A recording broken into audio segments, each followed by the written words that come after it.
questions-réponses. Donc, sans plus attendre, on va passer au prochain slide où je vais inviter les différents intervenants de se présenter et ainsi que le reste de l'équipe. Donc, à commencer par Elisabeth Openshaw. Elisabeth, si tu veux bien dire quelques mots. Elisabeth. À l'instant, merci beaucoup. Bonjour tout le monde. Je m'appelle Elisabeth Openshaw et je suis la chef de bien-être pour OIM. Je suis ravie d'être ici aujourd'hui. Je vais parler de la solitude et l'impact sur la santé mentale. On va le faire, moi je vais le faire en anglais cette fois, mais il y a une traduction que je pense était déjà envoyée à vous. Merci et à toutes. À tout de suite, Elisabeth. Et aussi Jorge. Oui, bonjour à tout le monde. Moi, je suis Jorge, je suis péruvien, je suis docteur en psychologie clinique. Merci. Très bien, merci Jorge qui nous appelle de UNOCHA. Et le reste de l'équipe, Marie. Oui, bonjour à toutes et à tous. Merci beaucoup d'être avec nous aujourd'hui. Je m'appelle Mary Leahy et je suis le conseillère du personnel à l'ONU Genève. Excellent, Marie. Anna. Oui, bonjour, je m'appelle Anna Escuder. Je travaille pour le bureau du bien-être du personnel à OCHA. Je suis psychologue du travail. Merci. Merci, Anna. Karina. Merci Nancy. Bonjour, je suis Karina, conseillère du personnel à l'ONU Genève avec Mary et Sharmila. Merci. Merci Karina. Et enfin, Mojgan. Non, elle n'est pas là. Elle n'est pas là avec nous. Bon, eh bien, très bien. Et bien sûr, nous allons passer à la présentation du programme aujourd'hui. Donc, comme je le disais, on est en train de célébrer la Journée internationale de la santé mentale qui a eu lieu en fait le 10 octobre et nous célébrons en français aujourd'hui avec vous sur la thématique de santé mentale dans un monde inégal. Donc, en termes de programme aujourd'hui, on va commencer, comme je l'expliquais tout à l'heure, par des échanges de points de vue avec deux différents staff counselors. La première, donc, avec Elisabeth, qui va nous présenter en anglais. Le script est disponible en français sur le chat, qui va nous présenter la thématique de l'impact de la solitude sur notre santé mentale. Et aussi ensuite, qui va parler de certains conseils pour les dirigeants, notamment pour eux-mêmes, leur propre bien-être et celui de leur équipe. Et enfin, ensuite, nous allons passer à une interview avec Jorge sur l'importance de la pratique de guérison traditionnelle pour le bien-être. Et comme je l'ai dit, énoncé initialement, après, nous aurons questions-réponses avec toute l'équipe de staff counselors qui sera là pour vous répondre. Donc, sur ce, nous allons commencer par la première intervention, donc, entre moi-même et Elisabeth. So, we switch to English. Yes, please. Great. It's lovely to see everyone today, and thank you so much, Elizabeth, for your presence. I know you're very, very busy. So really appreciate your time and being able to tune in. So first of all, what would you like to talk to us about today to celebrate this World Mental Health Day? Thank you so much, and thanks for inviting me here today. So I'd like to talk about the impact of loneliness on mental health within the UN system. Why? Because from an evolutionary perspective, we know that social isolation actually threatens our survival. So why do we have loneliness? Because actually loneliness motivates us to look for social connection. The problem is, though, if loneliness goes on too long, it becomes chronic and it threatens us, we get into a kind of threatened state. And this can also trigger negative feelings about our social interactions, and then it can lead to kind of antisocial behaviors. So in a way, the more lonely we feel, if it goes chronic, the more lonely we're going to become, because we kind of give off that energy, which doesn't entice people to come towards us. So it can be a bit of a catch-22 situation. Wow, so a lot of ramifications associated with isolation. So, but first of all, how would you define loneliness? So loneliness is defined as the discrepancy between desired social connection and your actual social connection. Okay, so it's a subjective experience. I think many of us have had that experience of feeling alone in a crowd of people. Okay, so loneliness can have little to do with how many people you have around you, but more to do with the quality of that relationship. Okay, so do you feel heard? Do you feel understood? And also, do you allow people into your world? Okay, so or do people just get a partial sense of who you are, because maybe you're scared of being vulnerable, or you feel that you're not good enough, or you feel like you're going to be judged if people really know who you are and all your faults as well. Okay, the problem with that is that if we can't be vulnerable, we can't be known. And if we can't be known, we can't really be loved for who we are. And that's what intimacy is about. Okay, so if we don't have intimacy in our relationships, even if we've been married for 20 years and we think we know that person, that is going to drive our sense of loneliness. Okay, so you may have heard of a woman called Brené Brown, and she talks a lot about the courage to be vulnerable, but most of us have a bit of a hard time with it. Wow, this is very, very profound. Thank you. And yes, I've heard about Brené. Really like her work. Also, why? Let me just ask you, why did you choose this specific topic? For many reasons, but mainly actual work can be a source of loneliness, because it's where we spend most of our time, right? So we might feel lonely when we work remotely, when we're not in the office, and I think many of us have experienced that since COVID, or we can feel lonely when we move to a new team and we don't know our teammates, or we can feel lonely when we keep having our lunch. And I say, I have a lot of lunches at my desk for consecutive days. Okay, so the other reason is because over the last 5 years, I've really had the privilege, and I do call it a privilege, of being allowed into people's inner worlds. Okay, so I've listened to many staff from high-risk duty stations, from different cultures, men and women, to senior staff at regional level and HQ level.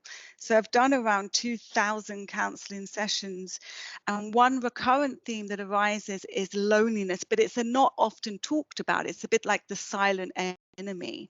So when people may come for counselling, they may present with insomnia, agitation, workaholism, they're working too much, they could feel irritable, and sometimes it's actually a lack of motivation. And I'm going to talk a little bit more about that later. Wow, what a list. Would you have a specific example of loneliness to share with us? Yeah, there's quite a few examples, and I'll also maybe talk about my own experience of loneliness. But one small but I think significant example is eating alone. So I've spoken to male and female colleagues from different cultures and who are away from their homes for whatever reasons, and they can never really get used to eating alone. For many of us, it feels alien and unnatural and kind of reinforces that sense of not being with our families or friends.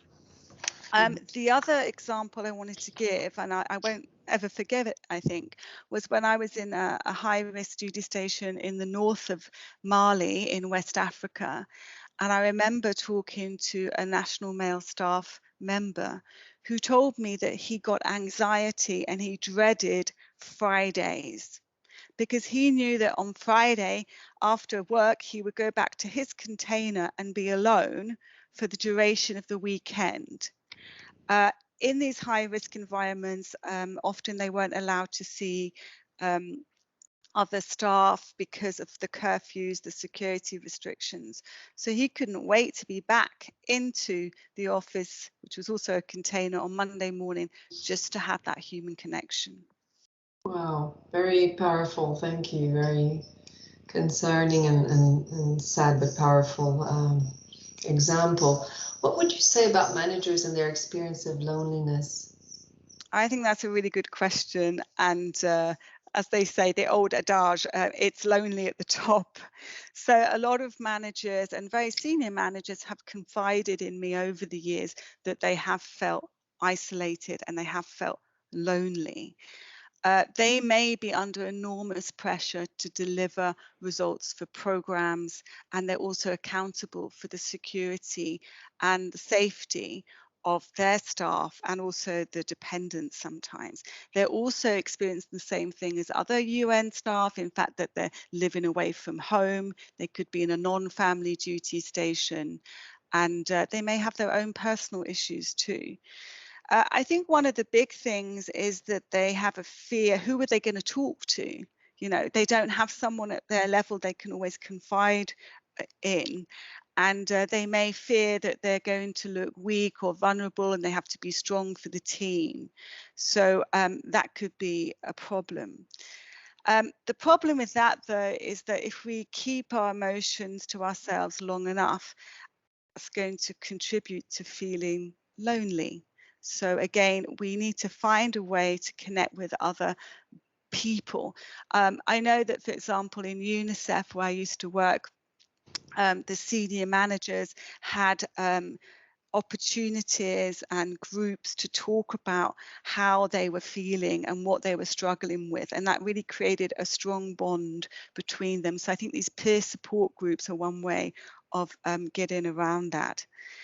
Something else I'd like to add is that, you know, very often it's tempting, and I include myself in that, to bury our loneliness in work, because there's so much to do. The pressure is on, and it makes us feel useful, and it quickly passes the time.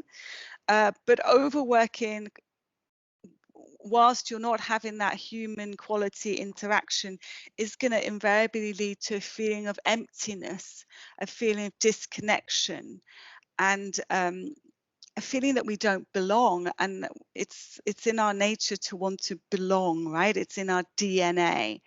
So I just think about the quote from Donne, that no man or no woman is an island entire of itself. And so we really are wired for connection. Wow, thank you. Very, very powerful. And so you've been telling us about other people's loneliness. I wonder, what about your own experience? What could you tell us about that? Yeah, it wouldn't be fair to talk about clients, even though it's confidential, anonymous, without talking about my own loneliness. And I think it's a little bit similar to senior managers or managers, in the fact that when you're a staff counsellor in the UN system, you can be working in isolation. So, for example, in my last post at the beginning, I was covering West Central Africa, but I was the only staff counsellor. And I didn't have other counsellors to lean on, and I had to hold a lot of confidential material. And it was tough. And the other thing was being single, that it's sometimes worse for singles being in a family duty station than a non-family, because in a family duty station, many families are very busy with their own children and activities at the weekends. The other thing is that because of the confidential nature of being a staff counsellor and our need to be seen as impartial and neutral, we can't really be friends with people we work with, because for obvious reasons, if someone had a problem with your friend and they've spoken to you about that, they may think you're going to breach confidentiality. I never forget one episode when I was invited to a staff barbecue, and I went along. I was quite new, and then someone announced, "Oh, there's the staff counsellor." And it made me feel quite awkward. And there were two people at the barbecue who I'd supported. One was fine, but the other one felt mal à l'aise, didn't feel comfortable. And that made me not feel comfortable. And talking about vulnerability earlier, that I wasn't able to be myself because I was still in role, if you like. So that can be tricky. So I try to make friends, you know, as much as possible outside of my organization. Something I want to talk about is how loneliness affects people in different ways. And often the body will tell you before the mind, if you like. And we talked about kind of psychosomatic symptoms earlier, like insomnia, restlessness, headaches, depression. So for me, I actually start to feel it in my body. I feel like I can't concentrate. It's a kind of restlessness that comes over me. And if you like, it's a bit like feeling hunger. And we can ignore it for a while, but sooner or later that biological drive will kick in and we need to satisfy that drive.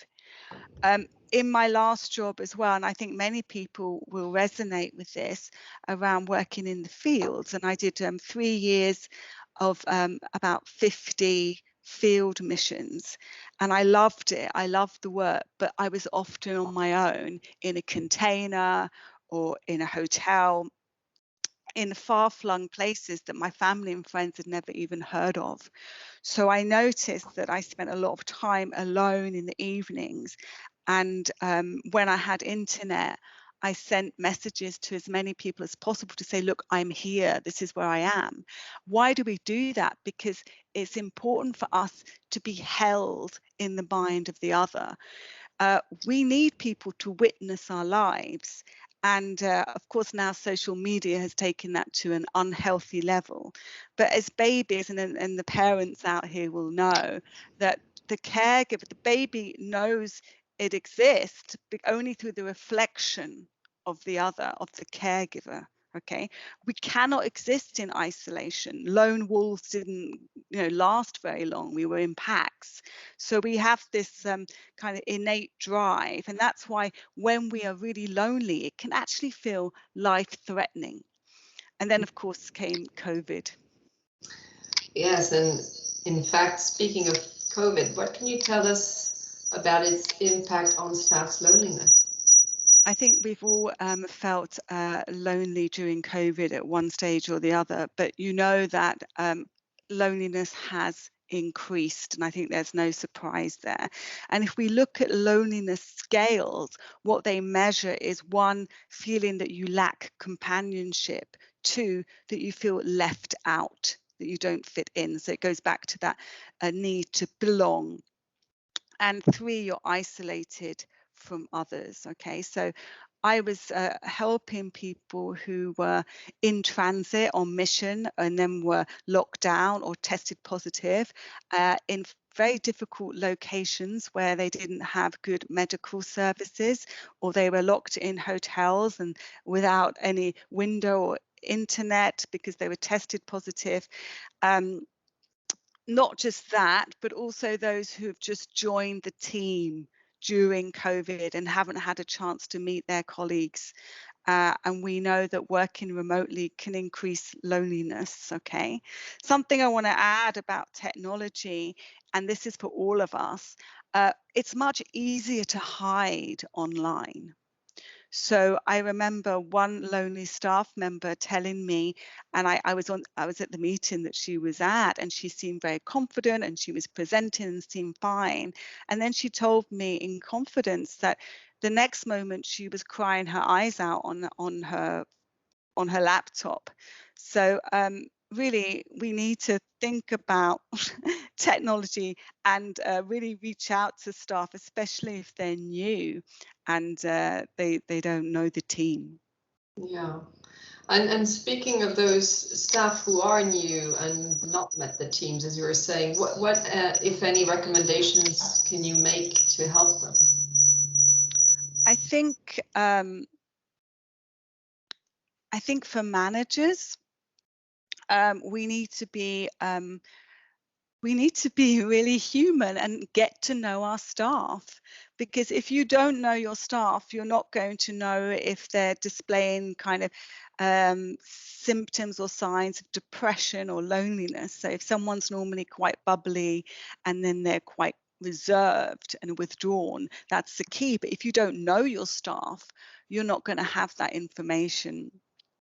So something that we have now 15 staff counsellors in IOM, and we're all working remotely, and many of them joined at the height of the crisis and were just working from home.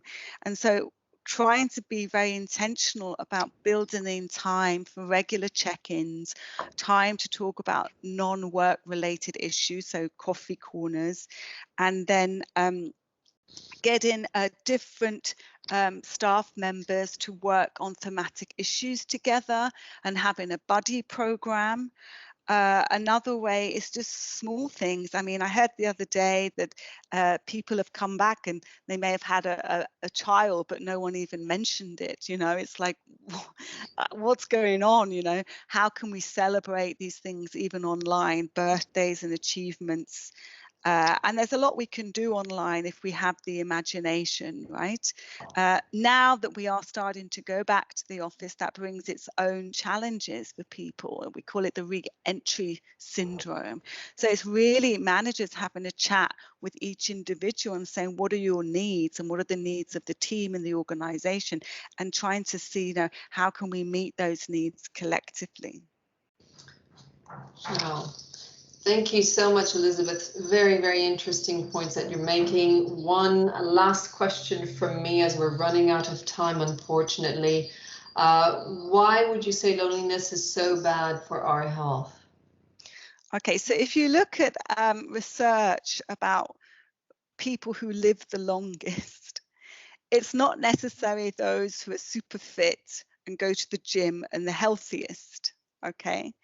Often it's actually people who have the best quality support systems, okay? So that's something that I find quite interesting. So the next time you feel guilty for not going to the gym and instead decide to be with your friends, you're actually doing something amazing for your own well-being, okay? We know that loneliness affects our immune system and our general health, and research shows that loneliness over time is worse for your brain and body than alcohol and smoking, okay? Because it's linked to depression, cardiovascular health risk, poor immune system, and earlier dementia.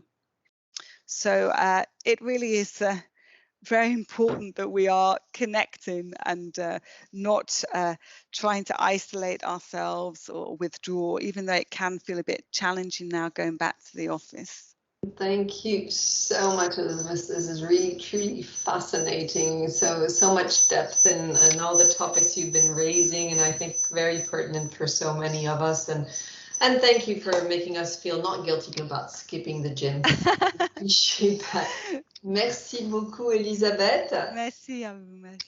Merci. Et sur ce, je vais me tourner vers notre prochain intervenant, Jorge Sierralta de UN-OCHA, aussi staff counselor, qui va nous parler aujourd'hui d'une autre très importante approche, la guérison et le bien-être par le biais de traditions locales. Donc, je me tourne vers Ana Escuder qui va interviewer Jorge et vers Jorge. Merci. Merci Nancy. Bonjour Jorge, bonjour tout le monde. Bonjour. Jorge, de quel sujet aimeriez-vous nous parler aujourd'hui pour célébrer la Journée mondiale de la santé mentale? Oui, merci beaucoup Anna, merci beaucoup à tout le monde. D'abord déjà, je vous aimerais parler de la guérison traditionnelle et le défi et je dirais aussi les challenges qu'on peut avoir par rapport aux pratiques traditionnelles. Surtout que ces dernières années, il y a un intérêt grandissant par rapport à ces pratiques. Merci. Et pour commencer, je voudrais juste illustrer ma collègue Shamila. Shamila, est-ce que vous pouvez montrer les slides, s'il vous plaît? Juste des petits slides, juste pour illustrer comment, oui, pendant je dirais des centaines d'années, on a utilisé la médecine traditionnelle pour, oui. Ça, c'est le dernier slide. C'est le premier slide. Attendez. Oui, ici, vous voyez, au Pérou, dans plusieurs pays aussi, on a utilisé la médecine traditionnelle pour soigner pas seulement le corps, mais aussi l'esprit. Ici, c'est une pratique qui vient de Jamaïque. Non, c'est pas le Jamaïque, c'est Hawaï. Hawaï, oui, Hawaï Traditional Healing. Next. Mais c'est très similaire aussi dans les îles. Ça, c'est aussi une pratique qui vient de pays de Golfe, de l'Iran, des pays arabes aussi. Encore une fois, on soigne le corps à travers des diètes spécifiques, mais aussi à travers certaines pratiques aussi, je dirais, pour soigner l'esprit de la personne. Prochain. Ici, ce sont des pratiques chamaniques aussi de l'Amérique du Nord. Prochain, s'il vous plaît. Ici, c'est de la médecine tibétaine aussi, des pratiques de Bali aussi. Il y a un mélange de beaucoup de pratiques ici. On soigne à travers encore, je dirais ici, de la méditation, de la prière, des fois même de bain de fleurs aussi. Prochain. Ici, ce sont des pratiques. Peut-être il y a certains collègues aussi parmi nous qui viennent de l'Afrique aussi. Il peut aussi, bien sûr, peut-être poser des questions aussi. Il y a certaines façons aussi comment on guérit le corps et l'esprit aussi dans certaines cultures en Afrique aussi. Prochain, s'il vous plaît.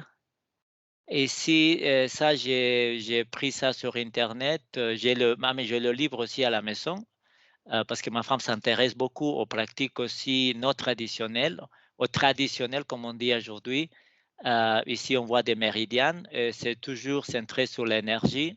Comme vous voyez, les pratiques de guérison, beaucoup de pratiques traditionnelles, c'est lié à l'équilibre entre différentes énergies. Prochain.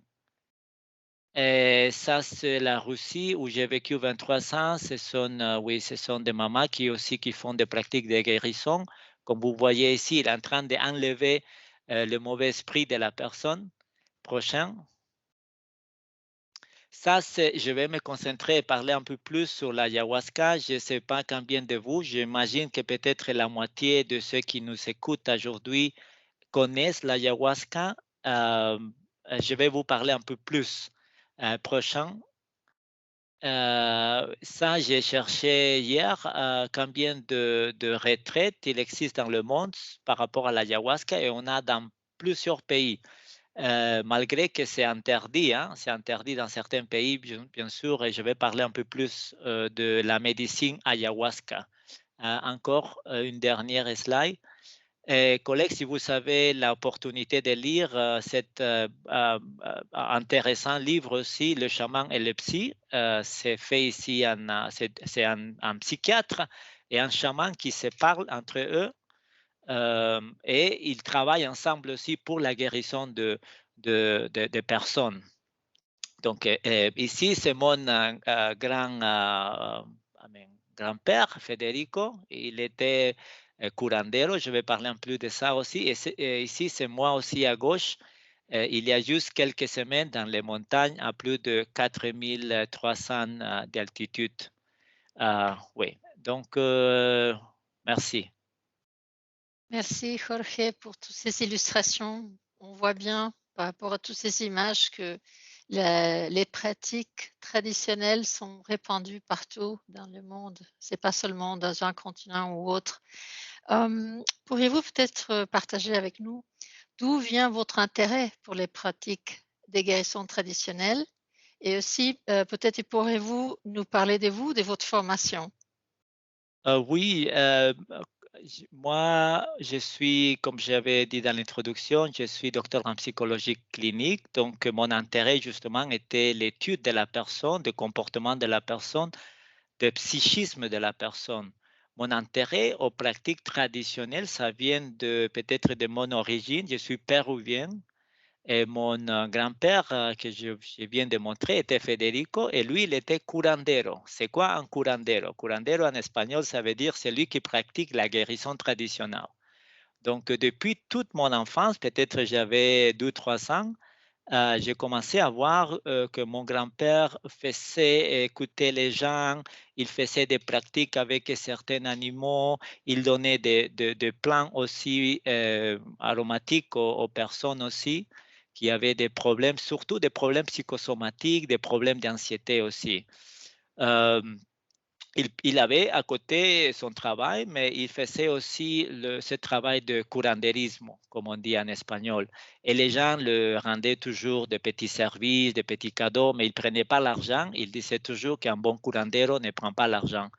Bien sûr, depuis mon bas âge, je me suis senti très, très, très sceptique. J'ai dit, mais ça, ce n'est pas possible. Peut-être je disais, peut-être les gens te croient, mais je ne crois pas à ça. Mais c'est intéressant parce que mon grand-père, il disait, nous, on travaille sur 3 niveaux, sur le corps, sur le mental et sur le spirituel. Donc, depuis mon enfance, petit à petit, j'ai prêté beaucoup attention au côté spirituel. J'aimerais aussi vous dire que tous les curanderos en Amérique latine, c'est une pratique qui est interdite par la religion catholique, mais la plupart des curanderos sont des catholiques débués. J'ai quitté le Pérou en 1988 et j'ai déménagé en Union soviétique, un pays communiste, mais là-bas, j'ai passé 23 ans. Et dans cette période de 23 ans, j'ai rencontré, bien sûr, parce que j'étais intéressé. Revenir aux questions. Jorge, est-ce que tu as réussi à te reconnecter? Oui, je suis là, oui, pardon. Parfait. Voilà, je vous propose de continuer, on a encore quelques minutes. Oui, Merci. Anna, je ne sais pas où je me suis arrêté. Oui, tu t'étais arrêté quand tu nous racontais qu'en 1988, tu t'es quitté le Pérou, tu t'es déménagé en Union soviétique où tu as passé 23 ans. Ouais, ok. Ouais, donc après, Et que tu avais retrouvé beaucoup de pratiques chamaniques aussi là-bas, si je me rappelle bien. Ouais. Merci. Oui, peut-être je vais parler un peu justement on a quelques minutes justement sur la pratique de l'ayahuasca. L'ayahuasca est reconnue par le Pérou comme une médecine traditionnelle. C'est pas justement, et je vais vous dire, je ne sais pas combien de personnes connaissent l'ayahuasca. L'ayahuasca, c'est une plante hallucinogène qui est composée de l'ayahuasca et la chacruna. Et c'est intéressant parce que cette pratique, c'est une pratique ancestrale. Donc, les Indiens au Pérou, dans l'Amazonie au Péruvien, l'ont pratiquée depuis beaucoup d'années, plus de centaines d'années, avant même la colonisation. C'est intéressant parce que maintenant, aujourd'hui, l'ayahuasca est devenue à la mode dans plusieurs pays en Europe, en Amérique. Et ça fait qu'il y a un boom d'ayahuasca. Et je me demande toujours pourquoi il y a un intérêt vraiment assez important pour cette plante hallucinogène, que c'est interdit dans certains pays. Dans la plupart des pays, c'est interdit. Mais quand même, on voit sur l'Internet qu'il y a quand même des cérémonies d'ayahuasca dans plusieurs pays. Beaucoup, bien sûr, essayent de trouver dans l'ayahuasca une panacée pour tous leurs problèmes. Et je viens dire aussi qu'il n'y a pas de panacée pour tous les problèmes. Il faut travailler certains problèmes. Bien que l'ayahuasca, l'effet de l'ayahuasca, ce sont je pense, il change la conscience de la personne. C'est comme je dis, c'est un breuvage où les gens vont voir. C'est une cérémonie aussi qui se passe dans une semaine minimum. Et les gens vont expérimenter, oui, certaines sensations que c'est difficile d'exprimer par des mots. Merci. C'est très intéressant, Jorge. Je me demandais en fait pourquoi est-ce que les gens de l'Ouest sont-ils si intéressés par la guérison traditionnelle ces derniers temps au moins? Oui, les gens de l'Est, les gens en Europe et aussi en Amérique latine, mais sont intéressés parce qu'ils sont dans quelque sorte un peu fatigués par rapport à la médecine, je dirais, la médecine moderne qui est très concentrée sur le matériel, sur le corps.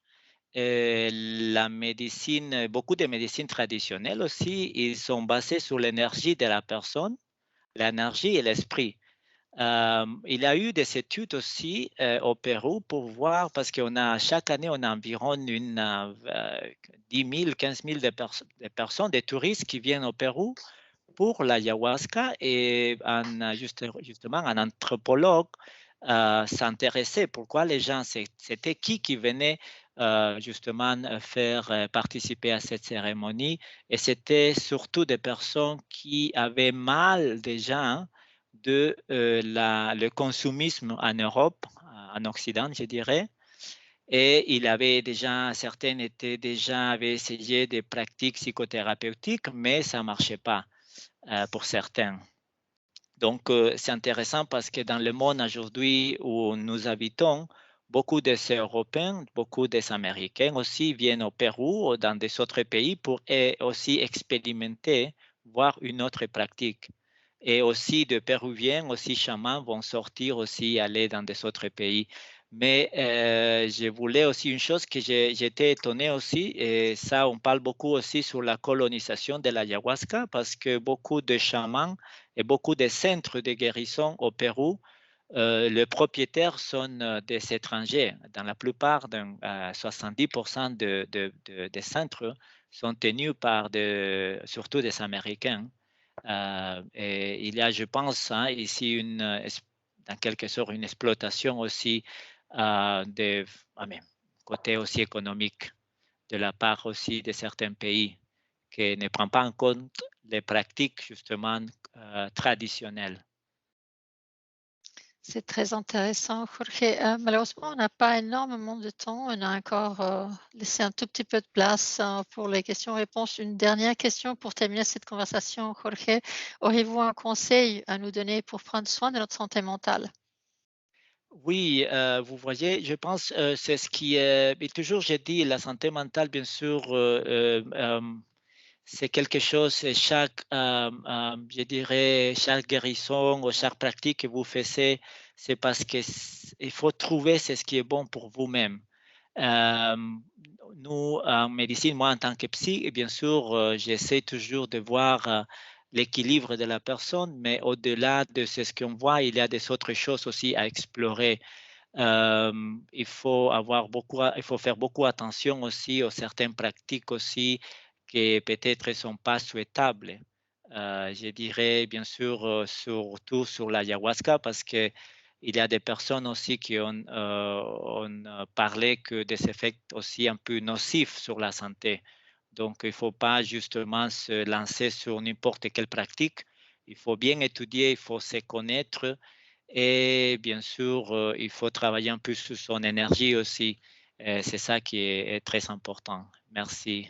Je vous Merci remercie. à vous. Merci. Pardon par rapport à la connexion, oui. Des choses qui arrivent. Merci énormément à Jorge et Anna pour cette très intéressante échange. Et maintenant, nous allons revenir en plénière pour des questions. Donc, j'ai reçu déjà plusieurs questions. Je pense peut-être pour toi, Jorge, en lien avec ce que tu viens de partager avec nous par rapport aux thérapies alternatives. Les thérapies alternatives peuvent-elles être utilisées en complément de la psychothérapie? Oui, bien sûr, comme il y a, je pense, l'Autriche qui vient d'approuver justement plusieurs de thérapies alternatives. Ici, en Suisse aussi, ceux qui sont en Suisse aussi, il y a des alternatives aussi, comme la sophrologie aussi, oui, la homéopathie aussi, que c'est approuvé pour certains qui ont une assurance supplémentaire aussi. Je pense il faut bien savoir qu'est-ce qui marche pour vous. Je pense on cherche toujours moi je dirais, bien sûr, il faut voir au-delà. La médecine moderne, bien sûr, nous donne de bonnes solutions, mais il y a beaucoup de champs aussi que c'est à explorer. Je juste invite à chacun justement à faire sa recherche et trouver ce qui est meilleur pour chaque personne. Ok, merci beaucoup, Jorge. On m'envoie une question en fait qui m'est adressée à moi, donc je la lis. J'ai une question pour Nancy. Vous parlez plusieurs langues, notamment aussi Jorge qui en parle énormément et beaucoup d'entre nous ici présents en tant que staff counselors. Avez-vous des conseils à nous donner sur la façon dont vous jonglez avec des personnes de différentes cultures et traditions? Alors, jongler, je ne sais pas si c'est exactement le terme que j'utiliserais, mais je pense que c'est un équilibre de montrer toujours une sensibilité envers l'autre et l'univers de l'autre personne, une ouverture, une curiosité bienveillante. Et par ouverture et curiosité bienveillante, je veux dire par là que si on a trait à différentes cultures avec lesquelles on n'est pas du tout familière, dans mon cas de figure, j'ai vécu dans une douzaine de différents pays, je suis moi-même de 3 différentes cultures, donc ça évidemment ça expose en soi-même aux différences culturelles. Mais je dirais que c'est un équilibre entre ça, les considérations, l'observation, la curiosité bienveillante du monde de l'autre pour vraiment pouvoir s'adapter et savoir quelles sont les limites dans lesquelles la personne se sent confortable dans l'échange. Et aussi, ayant travaillé, je suppose comme beaucoup de mes collègues staff counselors qui sont aussi connectés avec nous aujourd'hui, avec des personnes vraiment des 4 coins du monde, avec des requérants des îles, avec toutes sortes de différentes cultures. Je trouve aussi que le lien et le liant thérapeutique, c'est avoir une attitude d'empathie et véritable écoute active de compassion qui permet de tisser un lien de confiance au travers et au-delà des cultures. Donc voilà, ça c'est mon expérience personnelle. Je ne sais pas s'il y a d'autres questions, Marie, ou d'autres personnes. Ah oui, il y a une autre question là que je vais poser à l'équipe des staff counselors. Avez-vous des conseils pour le personnel qui est nouveau à l'ONU, qui est arrivé pendant le Covid et qui a du mal à se faire des amis? Est-ce que quelqu'un de l'équipe ici présent, je ne sais pas, Marie, Karina, Elisabeth, Jorge? Oui, merci Nancy. Peut-être je peux répondre. Comme Elisabeth nous a conseillé, quand on est arrivé dans un nouveau station, c'est important aussi de faire un effort et peut-être de cuire nos plats traditionnels et inviter nos plats à les collègues. Et aussi, oui, c'est important aussi d'être ouverte, de dire « Ah, je suis ici seule, je connais personne ». Et demande peut-être à vos collègues si peut-être ils pratiquent le yoga ou ils font leur randonnée le week-end et peut-être ils vous invitent à accompagner. Et c'est un bon moyen, je pense. Merci Nancy. Merci beaucoup, merci Marie pour cette réponse. Je vois, est-ce qu'il y a d'autres questions à ce stade qui n'ont pas encore été répondues? Oui, dans le chat, il y a une question de Avila de Garay. Andrea, George, good day. In alternative therapy, sometimes it's hard for the person to recognize which therapist, healer is well qualified. Which aspects do you think would be important to consider when searching for alternative therapies? Yeah, I think it's a very good question. Mais je pense que c'est une très bonne question. C'est pas toujours facile. Hein? It's not one size that fits all. Mais ça va être très difficile toujours de répondre justement dans quelques minutes. Mais je pense comment on cherche un médecin. On cherche par des références. D'habitude, on te dit oui, c'est lui qui m'a soigné. Il faut bien savoir les références de la personne. Hein? Il faut savoir selon aussi, en général, vous voyez le thérapeute, c'est lui, il doit voir la personne dans l'ensemble, de façon holistique. Et je pense aussi l'apport aussi, il doit avoir une certaine empathie hein, aussi. Vous voyez, 30% déjà n'importe de quel médicament ou de quelle thérapie que vous utilisez, s'il n'a pas une connexion avec la personne, les chances de réussir sont très minimes. si j'ai une très bonne, je dirais, connexion avec le médecin, même si c'est n'importe quel médecin ou à quel guérisseur, ça, c'est dans quelque sorte, déjà, c'est déjà un avantage déjà d'abord. Mais bien sûr, je dirais le deuxième principe, ça c'est le premier principe. Le deuxième, ce sera aussi d'avoir des références aussi par rapport aux autres. Et oui, je pense que ces deux principes, en tout cas, ce sont les principes que moi-même, je me guide. J'essaie de m'informer aussi.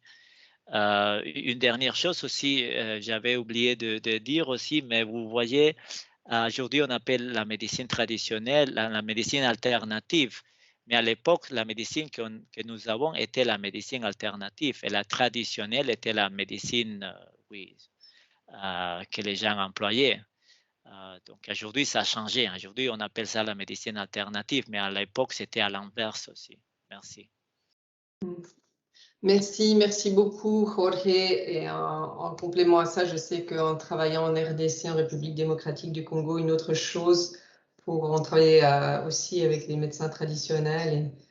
Et une des choses, c'était qu'ils appartiennent à certains groupes de médecins guérisseurs, comme aussi en termes de références possibles. Je ne sais pas s'il y a d'autres questions spontanées ou dans le chat à ce stade. Sinon, on approche de l'heure.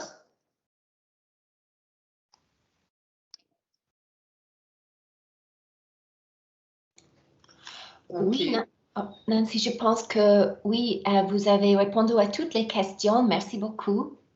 Merci beaucoup, Marie. Alors, écoutez, sur ce, en tout cas, on vous remercie énormément, vous, le public, pour votre présence. Et puis, bien sûr, un très, très grand merci à nos intervenants, et tout particulièrement à Elisabeth et Jorge pour ces interviews vraiment fascinantes. Et puis, un grand merci aussi à tout le monde de notre équipe qui a permis que cet échange, ce webinaire soit tenu. Aussi, merci à Sharmila pour toutes les personnes qui nous ont aidés administrativement. Donc, un grand merci. Et puis, voilà, prenez soin de vous, prenez soin de votre bien-être. La santé mentale, c'est aussi votre santé. Merci. Au revoir. Merci beaucoup. Merci. Au revoir. Merci. Au revoir. Merci. Au revoir.